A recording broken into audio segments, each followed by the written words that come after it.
Alright, so we took the pressure relief spring out, made sure that valve wasn't stuck, and put it all back together. But if this oil filter starts to pooch again, we're going to not try this until we cut a little off that spring and order a new one if we need to. Alright, see what it does.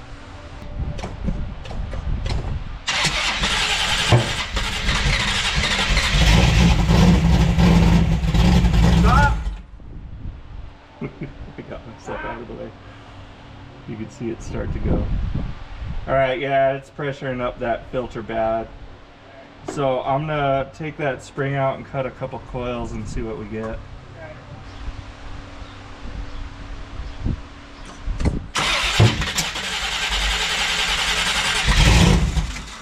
Nah, it's still inflating it. All it takes is one job, oh yeah. All it takes is one job, and everything is gonna be okay. Alright, help me figure this out. So, this is the pump. There is kind of this little indent there. And that goes down to there. And that goes to there, which is also plugged by a gasket there. I wonder if that's the deal. I wonder if those are supposed to be open. I don't know, it would make sense. Since it looks like, see how that's indented like that? It looks like it's had pressure against it. And that has the same thing. So I think I'm just going to take a razor blade and cut them out. Oh, I couldn't really see anything wrong, so I put it back on there and it's still doing the same thing. As soon as the oil pressure built up, it's making it inflate. So back to square one. One thought was that I had was the head gaskets could be on wrong that blocked the passage. Maybe the rocker rails are put in wrong so the holes aren't lined up right. Alright, got our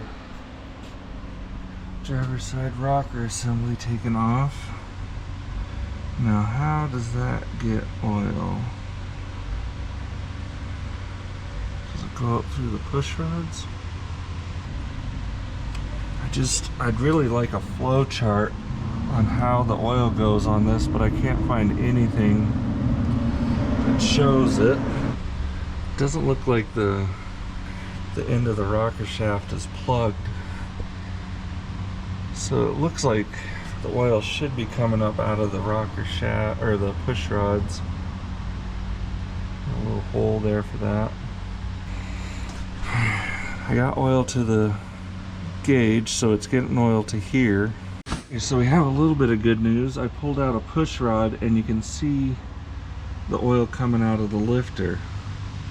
So that's good. That oil's supposed to come up, go through the push rod, and then come out there. So I got oil there. Alright, got this thing all torn apart, and this is what we're going for. These are your oil galley plugs that go to lubricate the camshaft. It actually comes in from the oil pump. It'll, let's see, maybe come in there or come in here. I think it actually comes in here. It comes probably out of here into the pump, in here to the motor. So that's why we're getting good pressure to the gauge, because it is right there. Now something's happening from here into these other passages. So I hope to be able to pull these plugs and figure out exactly what's going on here. I ordered a timing cover gasket kit.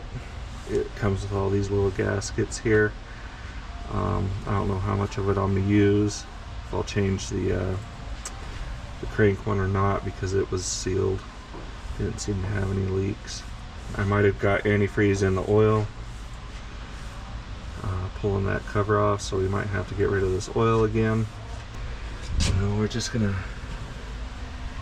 try to figure out what's going on. There's a blockage somewhere, it seems. So the oil pickup is here and the exit is here, and I checked in here, there's nothing. This one, it's open into here, and on the gasket here, it's about right there, and the gasket was covering the spot, and I was hoping to find a hole under there, and that was our problem, but it does not have a hole there, so that's not our problem, which is kind of what I'm expecting to find. But if you can see here, there's a Healy coil in there, and this is cracked. This is cracked. This is cracked. This has a Healy coil and a hole in it. This has a Healy coil and a hole in it. Those are the oil pan bolts. And then something railed inside here. So I went ahead and bought a new timing cover, which I'm not stoked about buying, but what do? Man, it looks like it's something happened there too. And I think I saw a spot that it was welded on.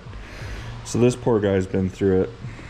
So, oh, there's another Healy coil. There's another Healy coil. There's another Healy coil. There's another Healy coil. There's another Healy coil. This poor bastard. The alternator one was stripped out. So yeah, ordered a new one. And I've seen different things on improving flow of oil as I'm looking through this stuff, different parts on that piece that you can drill out and whatnot, but I don't know if I'm too worried about that. I think it would be more important if it was a boat. Boat tends to do that long, high RPM. So I probably should do something if they suggest it on this, but I don't know if I'm going to. But still just checking. Nothing definitive yet. Alright. Trying to figure out if we're getting oil up to the end of the rockers. So what I did was I plugged all the end holes with grease.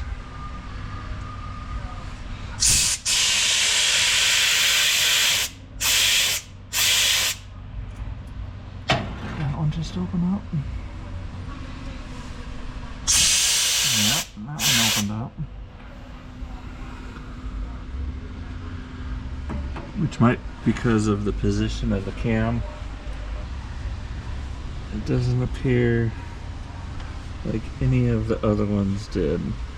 So there is our relief. You can kind of see it in there.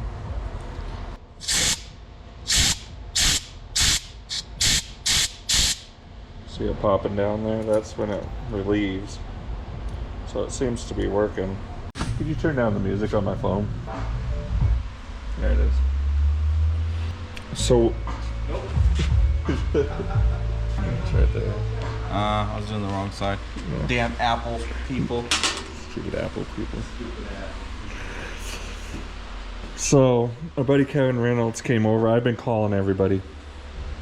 And so what we have is, this is a high volume oil pump. The reason that Kevin knew this is a high volume oil pump, and I did not know this about high volume oil pumps, is there's our high volume gear, and this would be a factory gear. So you can see the difference in the length there. So how it's an high volume oil pump is literally just a bigger pump. There's more pump. So when you have more pump and it sticks out of the housing, instead of this pump just going on this surface, it can't go on that surface anymore. Now we have, I got this on backwards. It needs that more room. So the high volume oil pump will come with this spacer as well as this plate, and that goes on there like that. Now the problem with that is we have the intake and outlet on the plate that does not have that on the pump. You see our one side there does not have a hole. This side, this bottom one is here, There's not one here. So what it's doing is after this relief goes, it's not letting the oil back into the engine, and that's why we're blowing up oil filters. So what we're going to do is we're going to take this out, take our gears out, and not use this high volume setup. We're just going to use our rebuild kit and do a low volume oil pump. Most people that you talk to in the industry will not suggest a high volume oil pump. There isn't a very big benefit to having them. Most people have said, you know, this motor just won't need it. For most motors, it won't need it. And you can get oil consumption issues for it just to burn in it, just putting it through into wrong spots, or leaking it more, or whatever. But there isn't any real great benefit to high volume. I know it sounds good, and I know you want it because they sell it from Summit, but there isn't a lot of real benefit that I've heard from people that are really in the know on the engines, that any kind of real benefit is there. Since we have all these holes and stuff, I bought a new timing cover. It won't be in until tomorrow. So we're just gonna stop for today on this project. When our timing cover comes in, we'll put our stock pump in, stock filter adapter on, and have our new timing cover, and we'll put it all back together. All it takes is one job, oh yeah. All it takes is one job, and everything is gonna be okay.